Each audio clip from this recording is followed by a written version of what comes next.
नमस्कार, आप सबका स्वागत है राजस्थान संवाद में। और राजस्थान संवाद जैसा कि हर इंपॉर्टेंट मसले पर जहां जरूरत होती है पब्लिक की जागरूकता की, उसमें जागरूकता करते हुए अहम लोगों को बुलाकर उस विषय पर बातचीत करके बहुत जागरूकता करने की कोशिश करते हैं। और इसी कड़ी में आज हम बात करने वाले हैं एक बहुत ही अहम मसले के बारे में, जो कि समलैंगिक विवाह है, यानी कि same sex marriages.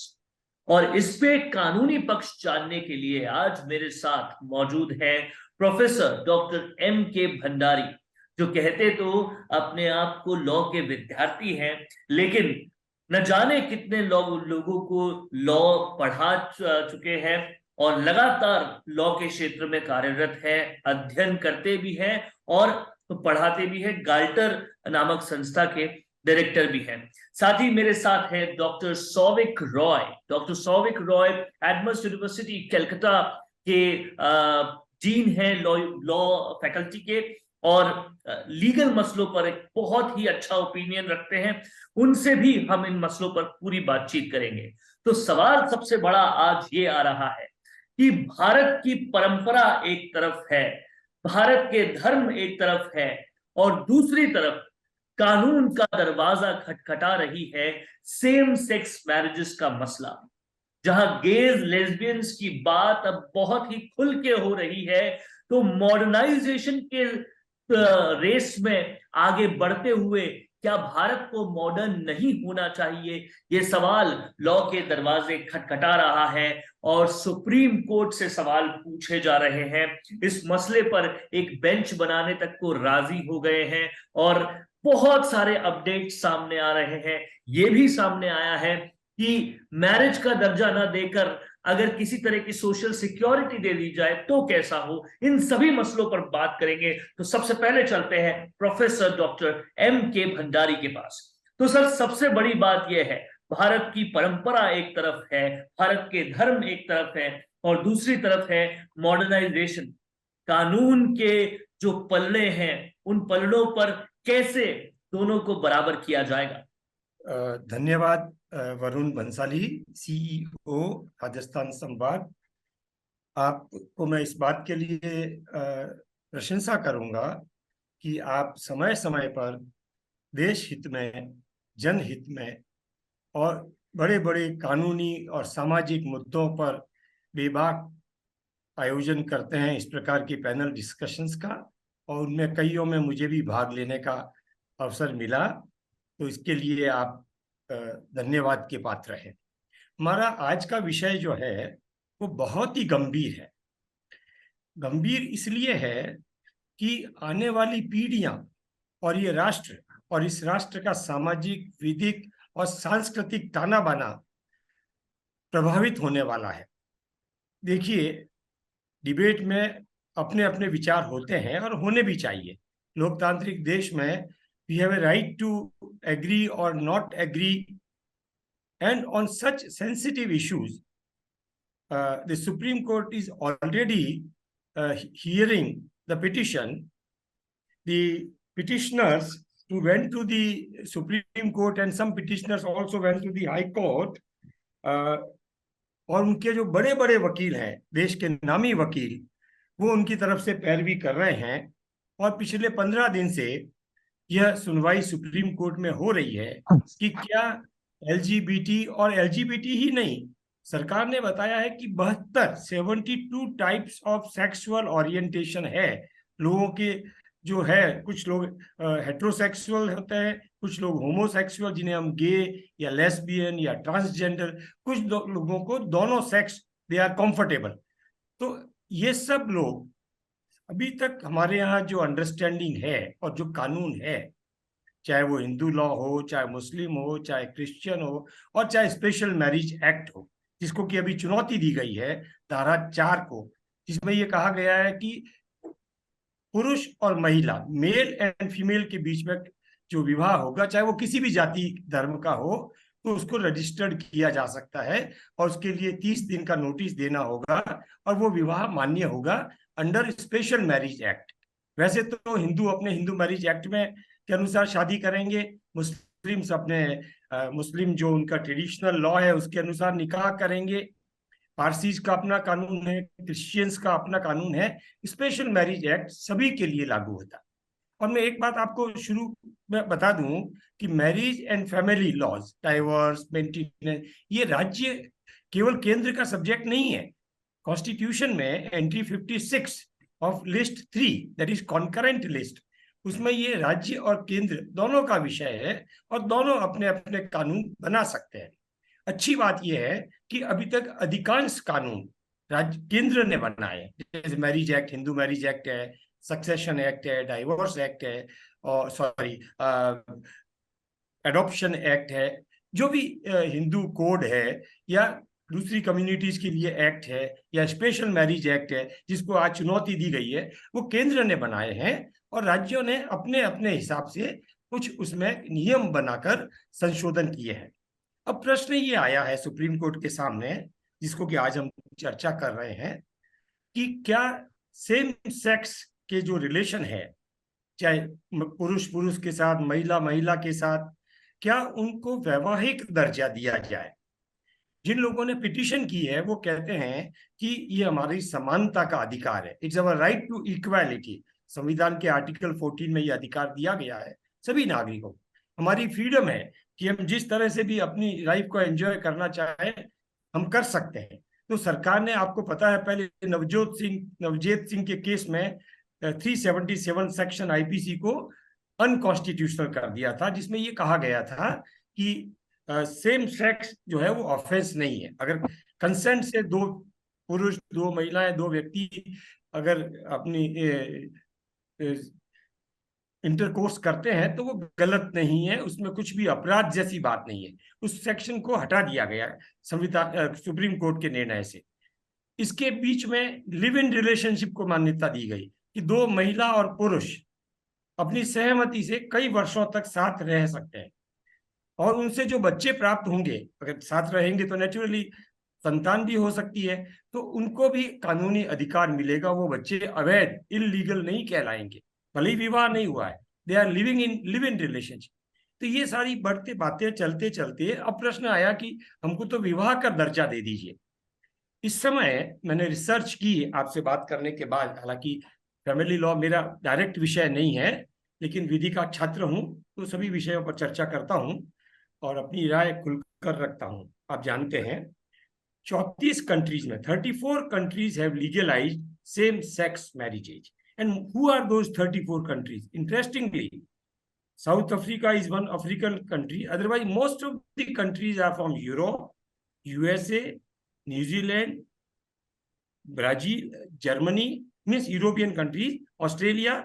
These 34 liberal countries, liberal democracies, जिनको हम आधुनिक कंट्रीज कहते हैं, जहां फ्री सेक्स की वकालत की जाती है, उन्होंने सेम सेक्स मैरिज को बढ़ावा दिया है, स्वीकार किया है। चाहे तो न्यायालय के निर्णय से किया है, चाहे कानून बनाकर किया है। उसकी ज्यादा विस्तार में मैं नहीं जाऊंगा। मैं अपने भारत की स्थिति पे आपसे 5 मिनट में अपनी बात समाप्त करूंगा, फिर आप डॉक्टर सौविक के पास आइए, उनके विचार जानिए। तो अब प्रश्न हमारे सामने ये आया है कि क्या हम दो समान लैंगिक व्यक्ति, चाहे वो पुरुष हो और महिलाएं हो, उनके विवाह को, उनके रिलेशन को विवाह का दर्जा दे सकते हैं? और अगर विवाह का दर्जा देते हैं तो उसके क्या परिणाम होंगे? मेरा ये मानना है, I am of the firm opinion that there will be disastrous consequence. बहुत ही खतरनाक परिणाम होंगे। सबसे पहली बात तो ये कि क्या न्यायालय ये कर सकता है? कुछ देशों में न्यायालयों ने किया है, सेम सेक्स मैरिज को अप्रूव किया है, रिकॉग्नाइज किया है। लेकिन भारत में अगर न्यायालय ऐसा करता है, जैसा कि भारत के सॉलिसिटर जनरल तुषार मेहता ने सुप्रीम कोर्ट में कहा कि न्यायालय ऐसा नहीं कर सकता, ये आप संसद पर छोड़ दीजिए कि वो इस विषय पर कैसे रिएक्ट करे, कानून बनाए नहीं बनाए, कानून बनाए तो क्या कानून बनाए। क्योंकि अगर न्यायालय ऐसा करता है तो न केवल संविधान में बल्कि आईपीसी में, Indian penal code, criminal procedure code, evidence law और दूसरे सारे कानून, फैमिली लॉ से रिलेटेड कानून, रेवेन्यू लॉज, टैक्सेशन लॉज, उन सब में आपको पुरुष और महिला की जगह व्यक्ति का प्रश्न, क्योंकि पुरुष और महिला तो रहेंगे नहीं विवाह में, फिर तो दो व्यक्ति होंगे। तो instead of male and female you have to say person. Instead of husband and wife you have to say spouse. तो ये सारी बातें आएगी, कॉम्प्लिकेशंस आएंगे और उसके बहुत दूरगामी परिणाम होंगे। दूसरी बात, मैंने रिसर्च की, अमेरिका जो इसमें सबसे पायनियर है, वहां पर एक बहुत एक प्रोफेसर है और मैं उनसे संपर्क में भी हूँ। उन्होंने एक रिसर्च की और उन्होंने एक आर्टिकल, बहुत रिसर्च बेस्ड आर्टिकल लिखा। उनका नाम है पीटर, और यूएस फैमिली काउंसिल के वो प्रमुख हैं।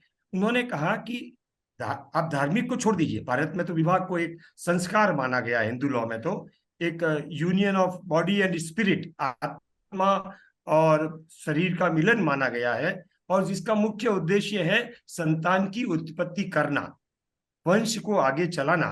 वो बातें तो खत्म हो गई, मैं उन बातों में नहीं जाना चाहता। लेकिन इस प्रकार के विवाह को अगर मान्यता दी जाती है तो उसके 10 बड़े गंभीर परिणाम होंगे, और वो उन्होंने उन 10 परिणामों को बताया है।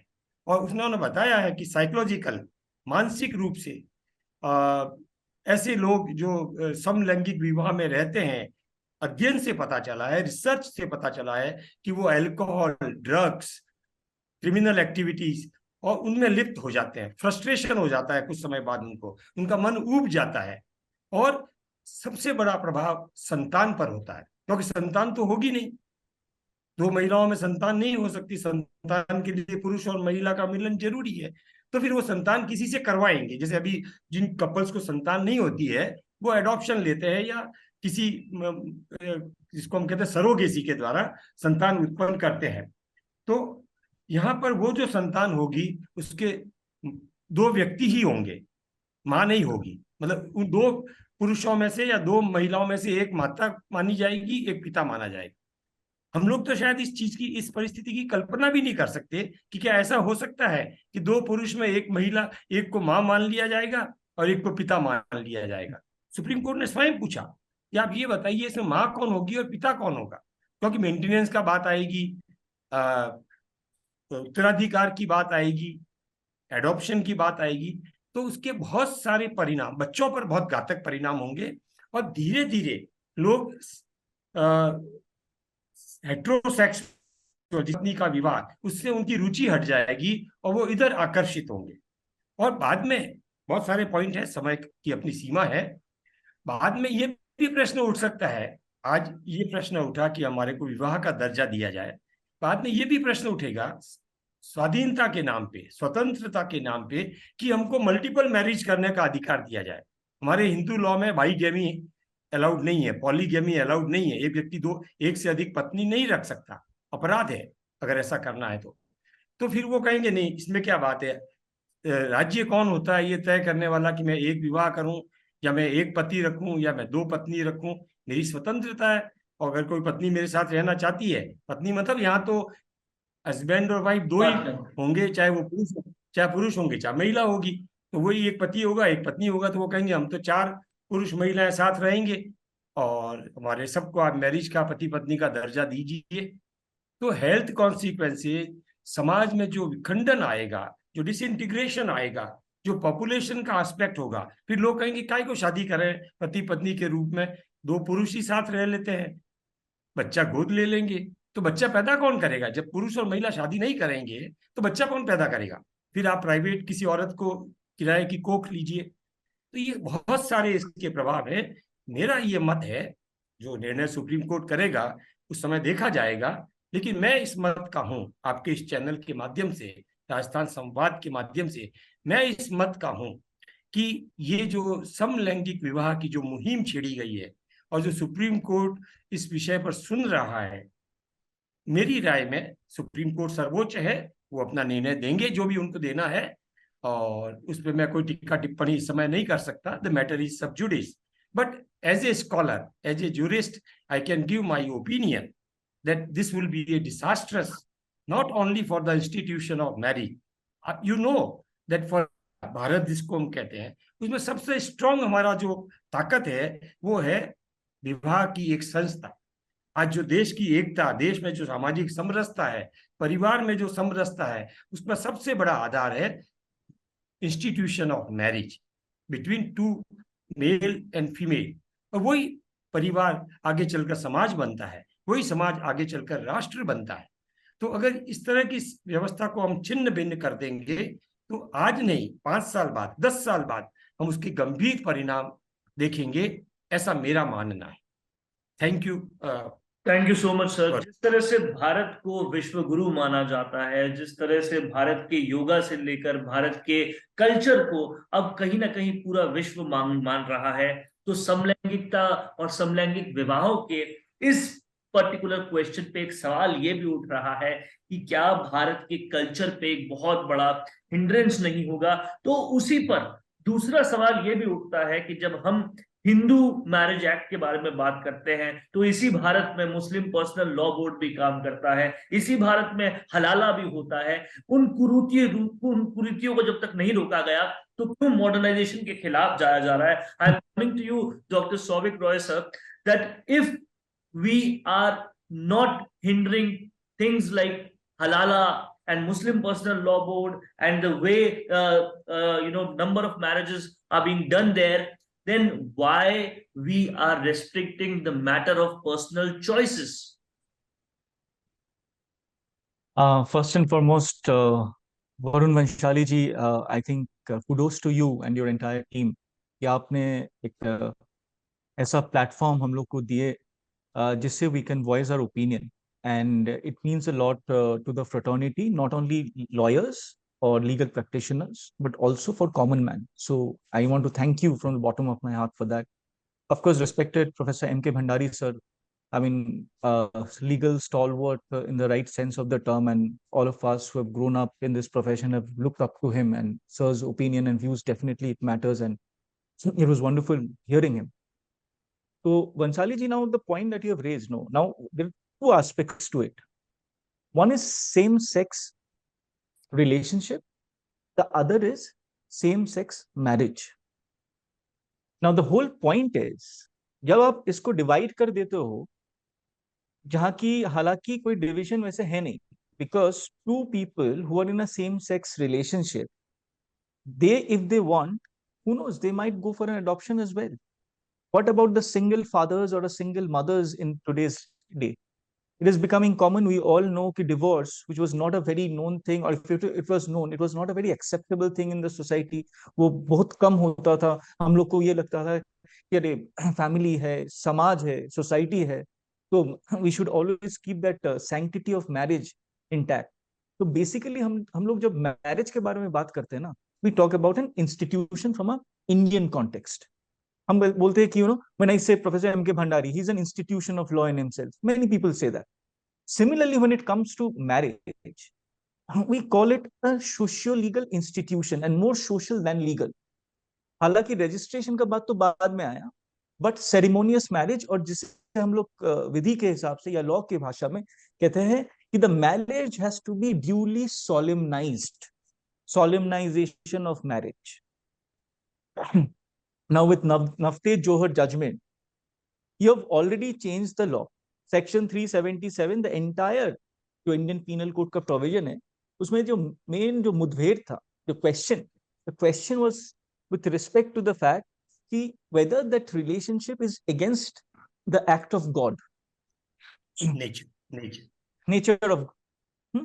Now that nature, who will define what is biological, what is non-biological? Now our understanding as humans, as society is, biological वो है जिससे procreation हो सके. If there is no procreation, the element of biological communion of two bodies fails.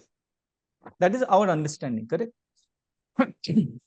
Now in this case, clearly one big challenge that you have in your hand is two males or two females cannot procreate. Now what is the next step now? But you have already given them the legal sanctity कि भाई आप दोनों, you can get into a relationship with each other. Now they want to take it to the next level. When you talk about heterosexual couples, a man and a woman, a boy or a girl, till now, as per our society, that once you are in a relationship, the next step to the relationship is marriage. Families में वार्तालाप होंगे, फिर मिलेंगे, फिर it takes on its own course of time, like by progression. Here the biggest challenge which I see It was a welcoming decision and a very progressive decision, considering that in 1860 the Indian Penal Code came into effect, or 1862. वो जो penal code आया effect पे, it was this entire idea of Jeremy Bentham, who was a utilitarian, and his successors, Lord Thomas Babington Macaulay, आप ले लो, MacLeod, Anderson, Millett, during that time 1830s Charter Act वगैरह वो सब time पे, they embedded the utilitarian philosophy by way of greatest good for the greatest number, and they came up with these provisions. Halaki, what the Britishers could not do there back in their own country, they ended up doing here in India, the colonizers and the colonized. Now we suddenly started looking into it. But India, the biggest challenge is that, we are unity in diversity. हम लोग ये कहते हैं संविधान के हिसाब से, we are a sovereign, socialist, secular, democratic republic. We respect all caste, community, creed, culture. Article 14, sir has already mentioned, equality before law, equal protection of laws. Article 21, right to life. So if it's right to life, then I should have the right to choose to marry anyone whom I want. Now for that, you have made provisions of law. You have Hindu Marriage Act, your Special Marriage Act, your Foreign Marriage Act, Citizenship Act. Why I'm mentioning these acts is because all these acts are very relevant. Because it's not as easy as it sounds on the face of it. Layman जो है वो बोलेंगे अरे कर दो, पर करे कैसे?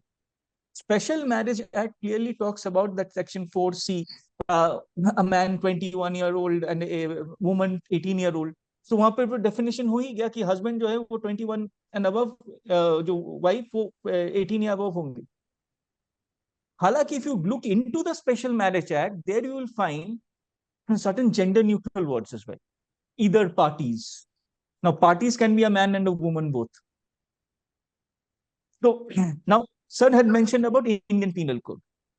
If you look into Indian Penal Code also, if you look into the definition provisions, वहाँ पे man defined है. Person is defined. Now, when you are defining it, now those definition provisions needs to be taken into account. It's very similar to talking about, gender neutrality when it comes to rape laws. How do you make it gender neutral? So you are not talking about a husband. आप husband के बारे में नहीं बोल रहे हो, आप wife के बारे में नहीं बोल रहे हो, आप जो बोल रहे हो, आप एक spouse के बारे में बोल रहे हो. वो spouse अभी husband भी हो सकता है, wife भी हो सकता है, wife husband भी हो सकता है. ये दुविधा वाली बात है. Now for that to happen, now the second important point is, yes, how can the court take its own stance and formulate a law? It will go to the parliament. And from there, it has to come through its due process for it to get enacted. And for a country like India, where religion is extremely volatile and a matter of extreme pride and prejudice, both ways, and two sides of the coin, basically. आप अगर देखोगे, 2014 से 2019, NALSA एक judgement आया था transgender rights को लेके. Now 2019, then Navteej Johar. I've seen some of the statistics that has come up. One was done by Azim Premji, another is Pew statistics. Amidst Christians, there was 70% and above who were against the idea of same-sex relationship. Among Muslims, it was 50% and above. Hindu and Sikhs, it was 40% who were against the idea. Halaki, of all the religion, the only religion who were more in favor, right, and that was 22% Hindus as well. So clearly, we do not have a consensus, but what we do have is a majoritarian view or understanding of this society, or how it's reflecting. Sir has already mentioned that 34 countries have already legalized it. Will be the 35th country if it happens. All across, I'm telling you, 133 countries have already gone ahead with decriminalization of same-sex relationship per se. Western Europe and US are the most accepting countries that ways when it comes to this. But उसके बाद अगर आप देखोगे, Eastern Europe, Russia, Ukraine वगैरह, even for that matter, if you look into Brazil, Argentina, it's there, but the percentage is low. It's there, but the percentage is low. And the moment you look into countries like Turkey, Lebanon, Indonesia, it goes down even less. But one thing that has happened is If you look into from the time of 2002 to 2014 to 2019, there has been a considerable increase in the size of the population जो इस same sex relationship को they're saying yes to it. Now, one is majoritarian viewpoint, another is application of the law. Now, a very important point that was raised was now that people are talking about wanting to get married to the person of the same gender, if tomorrow two people say that I want to get married in an incest relationship, incest is basically we're talking about a sibling or a family bond or tie, and wherein people get into a kind of a nexus, carnal nexus. Now, will we say yes to that also? Exactly. Now, the counter argument is that कि भाई ये तो आपके यहाँ पे तो blood ties नहीं है, तो सेम सेक्स में बस आज ब्लड टाइज नहीं है, कल ब्लड टाइज नहीं होंगे, उसका भी क्या है, वो भी हो सकता है, question mark. And for this, we don't have any straight jacket formula or a rocket science to assess. These are all because society is moving on from time immemorial. So, sorry. Then I was looking into it. Sorry for interruption, sorry. You have raised very critical issues and you have given a good statistics across the world. I just wanted to know, what is your opinion? As I have said my opinion frankly, giving all the arguments, and of course one may agree or one may not agree. That is a democratic choice. But I have made it clear that per se, I am not in favor of the giving same-sex relationship the status of marriage. So what is your opinion? I think we would like to know, and the people would like to know that how a jurist like you thinks about that. So, sir, under the given circumstance, the law and the entire, I would say, the uprise, to Mohim Jari hai, it is too nascent because it's been hardly 4.5 years that, this thing has come into place that, same-sex relationship be addressed. So I am someone who respects people who has this particular orientation or sexual orientation, so to speak. So for a person like me, I was always in favor of the fact that people having a same or different ideology than the normal ones be respected in the society. But when it comes to same-sex marriage, the point that sir is asking me to address, here I have my own doubts and question marks, because this may lead to a plethora of change in the laws. And as we know, law is only a social construct or a social engineering force, but it binds the society together. Now, if that fabric, you take one stitch out of a particular cloth, that fabric of society, how it will pan out, I have my doubts and concerns to that. So despite being a firm believer and a crusader of the fact that same-sex relationship be addressed with dignity and they should be given their rights, when it comes to same-sex marriage, I would still hold and reserve my right, giving it, on behalf of them, considering the fact there's a lot of tweaking of the laws. If required, it should be done. But we need more brainstorming to ensure that the social fabric, and social fabric is a very dynamic concept. It changes from time to time, modality. Correct. This is what is brainstorming exercise, where we are actually, I wish that Dr. Chandrika Subramaniam from Sydney, Australia could join, and she was all set to join, but God willing, suddenly she developed a serious illness and she is now currently hospitalized. So it was a situation beyond our control. And at the 11th hour, naturally, I could not ask anyone to come on the TV and give his or her opinion. So we three are discussing. Over to you, Varun. But there are some more questions which should be asked and which needs to be, addressed. The countries you have mentioned who has, legalized the marriages, or who are very, broad in their views, I must say, then those, look at the population of those countries. And if the only, criteria is that the men and women can reproduce, then India is now the first amongst population. Do we really need to reproduce more? So these are the questions of, people around who are looking at all these things. Now, second thing, when India is growing too much into the international aspect, and it is, raising its respect internationally. So do we restrict our modernization and liberalization here? This is the second thing. And third thing is, like Souvik sir has said about the respect of the people. Now, people coming from Northeast are less respected in the country, right? And same is with all the lesbians and gay. They are being called with the n number of words, with absurd words and everything. So if the decision comes against them, will they be respected after that? So these are the pertinent questions which I need to ask to both of you. Both of you can answer. Yes. Varun, I'll quickly respond to all your three questions. I'm happy that Professor Souvik has given good inputs and has given his opinion, of course, in a very selective and reserved manner. That's good. He is still open and wants to watch how the things will develop. Right? Very good. So now, first thing is that we must realize that India has its own culture, socio-cultural ethos, religious practices which are recognized world over.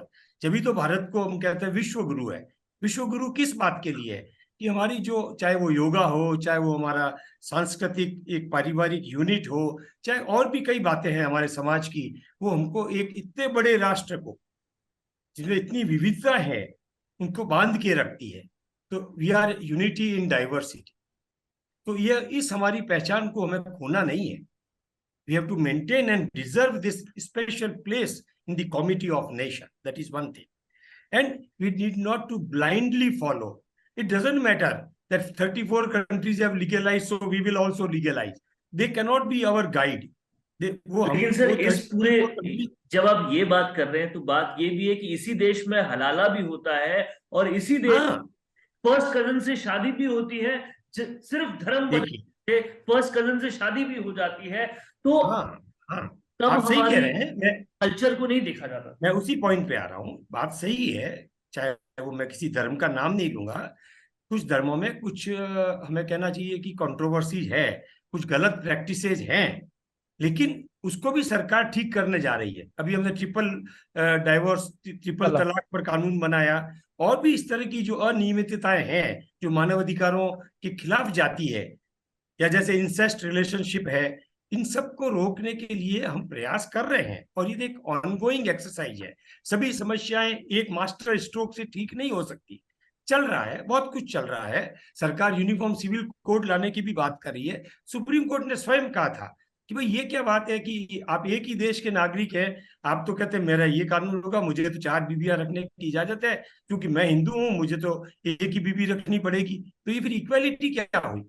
वो भी प्रयास चल रहा है. खैर वो, और इसी के साथ एक और भी मसला है. ये वो देश है जहां कन्या भ्रूण हत्या भी हो रही है, और यही वो देश भी है जहां बढ़ती हुई जनसंख्या की वजह से पॉवर्टी, बेरोजगारी और बहुत सारे मसले भी हो रहे हैं. तो क्या वरुण जी वरुण हम दूसरे मुद्दों पे नहीं भटकेंगे. हमारा आज का मुद्दा सेम सेक्स मैरिज है, तो मैं उसी तक आऊंगा. देखिए, कंट्री में 1000 समस्याएं हैं. अगर हम उनको गिनाने बैठे और उनकी आलोचना या उनकी विवेचना करें तो कभी और विषय पर करेंगे, कभी और समय में करेंगे. नहीं, क्योंकि रिप्रोडक्शन आपने कहा कि ये एक महिला और पुरुष के बीच में ही हो सकता है, और अगर सेम सेक्स मैरिज नहीं हो सकता. मैं उस रिप्रोडक्शन के जो आप सही कह रहे हैं, बहुत सही कह रहे हैं. मैं आपसे सहमत हूं कि कई धर्मों में भ्रूण हत्या या गर्ल चाइल्ड को ठीक लायक नहीं किया जाता, उनको गर्भ से ही मार दिया जाता है या पैदा होते ही मार दिया जाता है.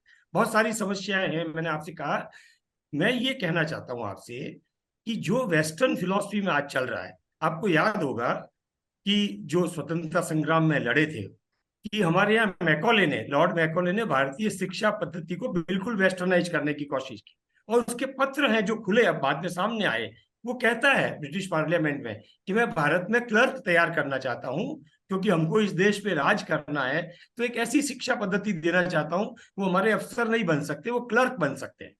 क्या हम उन्हीं बातों का अनुसरण आज भी करेंगे, जब आज 75 साल हो गए हमारी आजादी को, और भारत एक G20 जैसे बड़े ग्रुप का अध्यक्ष भी है आज? तो क्या वेस्टर्न चूंकि सेम सेक्स मैरिज को लीगलाइज कर रहा है, वहां प्रोमिस्क्यूनिटी अलाउड है, वहां फ्री सेक्स अलाउड है, वहां गन कल्चर अलाउड है, क्या हम भी वही चीजें फॉलो करेंगे? प्रश्न मेरा ये है। क्या हमें करनी चाहिए? इसलिए कि साहब मेरा तो फ्रीडम ऑफ राइट है। भाई हमारी फ्रीडम है, हमारे फंडामेंटल राइट्स हैं, आप ड्यूटी क्यों नहीं पढ़ते हैं? मेरी फंडामेंटल ड्यूटीज भी है, वो भी इसी कॉन्स्टिट्यूशन का पार्ट है, जिस कॉन्स्टिट्यूशन ने आपको फंडामेंटल राइट्स दिए हैं। और कोई भी फंडामेंटल राइट एब्सोल्यूट नहीं होता है, उसके पीछे 19 की बात करें या 14 की बात करें, आर्टिकल 14 और 19, सबके पीछे राइडर है, रीजनेबल रेस्ट्रिक्शंस है, वो भी पढ़ने पड़ेंगे। मुझे सेक्स की अनुमति है प्रोक्रिएशन के लिए, शादी करने के लिए, तो मुझे ये अनुमति नहीं है कि मैं खुला सेक्स करूं, मैं सड़क पर करूं। मैं ये बात कह रहा था आपसे कि हमें बहुत सारी स्वतंत्रताएं हैं, और जो पिटिशनर गए कोर्ट में, चूंकि ये कोर्ट में मामला आया और वो भी सीधा सुप्रीम कोर्ट में आया, और 5 जजेस की बेंच उसको सुन रही है, जो कॉन्स्टिट्यूशन बेंच कहलाती है, हाईएस्ट बेंच होती है वो, जो संवैधानिक मुद्दों पर निर्णय कर सकती है। तो तब ये चर्चा हमारे पब्लिक डोमेन में आई कि हम, सुप्रीम कोर्ट ने भी माना, और उन्होंने कहा कि ठीक है, अगर हम सेम सेक्स को मैरिज का दर्जा नहीं देंगे, तो सरकार हमको ये बताए कि उनके वेलफेयर के लिए आप क्या कर रहे हो, वो भी इंसान है। क्योंकि उनका सेक्सुअल ओरिएंटेशन सामान्य व्यक्ति से अलग है, तो आप उनको क्या सुविधाएं देने जा रहे हो ताकि वो सम्मान की जिंदगी जी सके? इसमें कोई दो राय नहीं। We all agree that every person, चाहे वो किसी भी जाति, धर्म, सेक्सुअल ओरिएंटेशन, महिला पुरुष कोई भी हो, सबको सम्मान से जीने का अधिकार है। और वो 377 इसीलिए अनकॉन्स्टिट्यूशनल किया गया कि भाई आप क्यों ब्रांड कर देते हो लोगों को, और क्यों बेचारों को आप सजा देने की जेल में डालते हो if they have a same sex relationship. वहां तक कोई बात नहीं, चलो हमने वो फेज भी एक्सेप्ट कर लिया। अब प्रश्न आता है कि क्या उसको मैरिज का दर्जा दे सकते हैं? अरे भाई आप साथ रहिए, अगर आप कहते हैं नहीं हमें तो पुरुष पुरुष ही साथ रहना अच्छा लगता है, हमको महिला में रुचि नहीं है, या महिला कहती है हमारी पुरुष में रुचि नहीं है, हमारा स्वभाव ऐसा है, हमारा सेक्सुअल ओरिएंटेशन ही ऐसा है, हम क्या करें?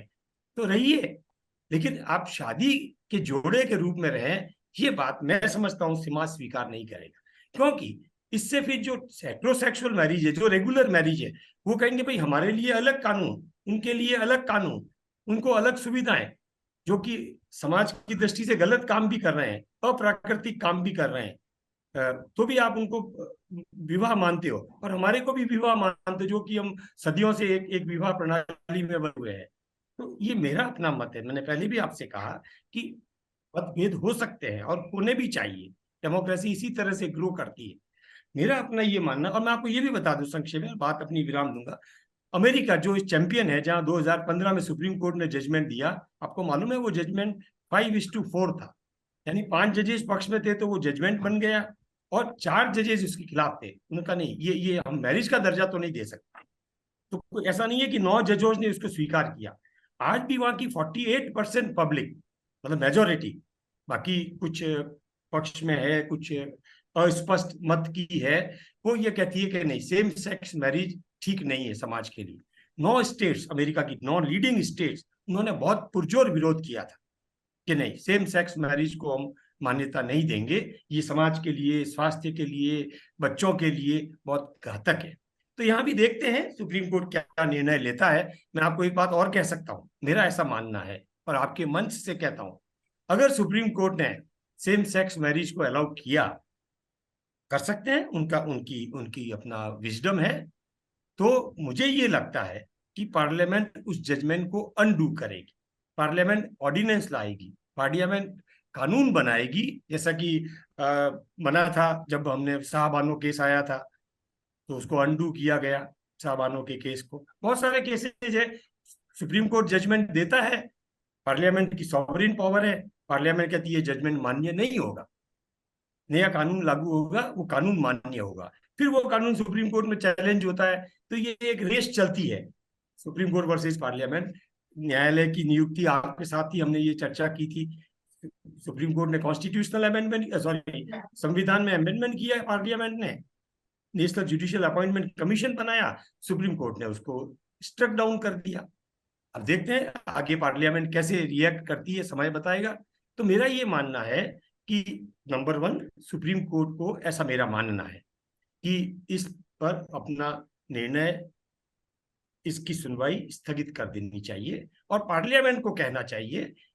मैं न तो किसी पार्टी का पक्ष लेता हूं, आप जानते हैं मुझे कोई मतलब नहीं है राजनीति से, और पार्लियामेंट को अपनी विचार करके, जनता की सलाह लेके, पार्लियामेंट एमपीज की सलाह लेके, समाज में एक बहस करके, डिबेट करके, और तय करना चाहिए कि सेम सेक्स रिलेशन को हम मान्यता तो दे सकते हैं, उसको डिक्रिमिनलाइज तो हमने कर दिया, लेकिन उसको विवाह का दर्जा देना है या नहीं देना है, उस पर गंभीर विचार होना चाहिए। आज की हमारी जो चर्चा, मैं मानता हूं कि क्या सेम सेक्स मैरिजेस को विवाह मान लिया जाए, जैसा कि सामान्यतः हम विवाह मानते हैं, किसी भी धर्म में मानते हैं। क्या स्पेशल मैरिज एक्ट में मैन एंड वीमन की जगह ये कह दिया जाए कि marriage between 2 persons, those 2 persons can be any, male, female, whatever. This is the point, and in my opinion it should not happen. This is my opinion. Thank you. Thank you, sir, for your comments, and I'll take last comment from Dr. Souvik Roy as well. Sir, एक और जो बड़ा सवाल उठता है कि अगर विवाह नहीं माना जाए तो क्या ये बिना कहे कुछ शब्दों में ऐसा तो नहीं कहा जाएगा कि हाँ हम विवाह नहीं मान रहे लेकिन आपकी लिव इन रिलेशनशिप अप्रूव्ड है? वो तो है ही ना, वो तो आज भी है। हस्बैंड वाइफ, जो 2 पुरुष और महिला पुरुष के बीच में सुप्रीम कोर्ट ने 3-4 जजमेंट है जी।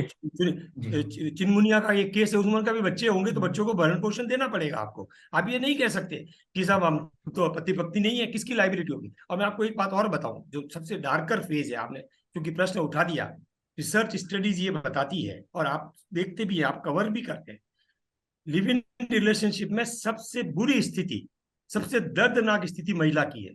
महिला भावनात्मक सुरक्षा के लिए किसी पुरुष के साथ रहने चली जाती है, चाहे वो सेक्सुअल अट्रैक्शन हो, चाहे वो रिक्वायरमेंट ऑफ द सिचुएशन हो, लेकिन बाद में पुरुष छोड़ देते हैं उसको। जब तक भोग करना है भोग करते हैं, फिर कहते हैं चूंकि अपन शादीशुदा तो है नहीं, कोई बॉन्डेज तो है नहीं, अपनी कोई लीगल रिलेशन तो है नहीं, तुम अपने घर जाओ, मैं अपने जाता हूं, मुझे दूसरी लड़की अच्छी लगती है, उसके साथ रहूंगा, तुम निकलो। ये सबसे ज्यादा खतरनाक स्थिति हमारे समाज में हो रही है कि लिव इन रिलेशनशिप की सबसे ज्यादा सफरर और विक्टिम जो हुई है वो महिला हुई है। तो इसको भी हमें रिव्यू करना पड़ेगा कि क्या इस तरह से हम एक पुरुष और महिला को खुला साथ रहने की आजादी दे दें और फिर वो बच्चे भी पैदा कर दें और फिर भी कहें कि हम पति पत्नी नहीं है, sorry, we are not husband wife, we are just friends. ये भी मेरा अपना मत है कि ये भी एक बहुत खतरनाक स्थिति है। बहरहाल, thank you for So, sir, your final comments of Dr. Souvik Roy over this debate on modernization versus culture. I'll keep it very short. Actually, the entire thing is purely based on the element of recognition. If you look into this entire debate right now that is happening, halaki heterosexual couple, a man and a woman, their marriage can get recognized in front of the society because it is a marriage. Now, the same-sex people, they have already got that particular, you could say, the force from the Supreme Court few years back. Now they are asking for a step ahead.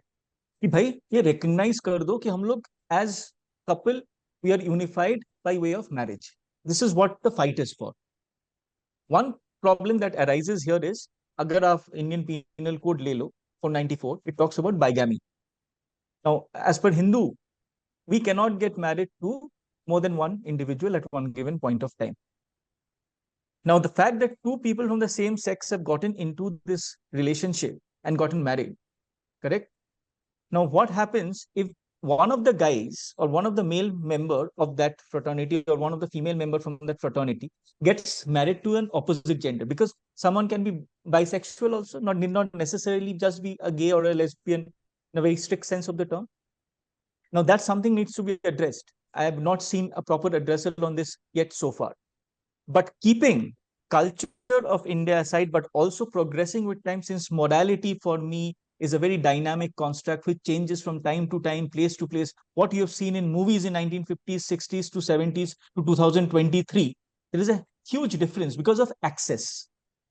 Access, जो हालांकि ये access पहले था नहीं, अभी वो है, वो बच्चों को भी आज क्लास 12 के बच्चों आप ले लो, with a mobile phone in their hand, they have access to the vitiated adult content that is available on the net. So that progression is happening much faster than the earlier generations. You understand? So our understanding of morality, or sir's understanding of morality, might not be the same who are born now and will be our age, like a 20, 30, 40-year-old, 50-year-old in 2040, 50, 60, 2070. Hence, I think when it comes to recognition, if social recognition is the construct that we are looking at, if a husband and a wife, a male and the female, is given that recognition, and then suddenly there is a counter opposition that, you know, recognition is not important in marriage, suddenly, as it was put forth in the Supreme Court, this thing, counter arguments and counter arguments, then that is dichotomous. That is not right. Because every individual who is a citizen of this particular state or the country has equal rights. Yes, subject to reasonable restrictions, as sir mentioned. Hence, you cannot have two different sets of ideal understanding of marriage and giving rights and recognition in a same country governed under the same mother law. That needs to be taken into account, and that won't be right for the LGBTQ community. And that is something I have some serious problems with. But my repercussion of the law, how it will pan out, that remains and stands as it is. But I end stating that, you know, when it comes to recognition, let there be equal rights and opportunities be bestowed, and nobody should feel let down, be looked down upon. Like a brilliant example, Varunji, you have taken with respect to the Northeast. They're as much a part of us. So why look down upon them and give them names, quote unquote? I won't take those names, but you also know it, you all know it. So that is my final viewpoint on this issue.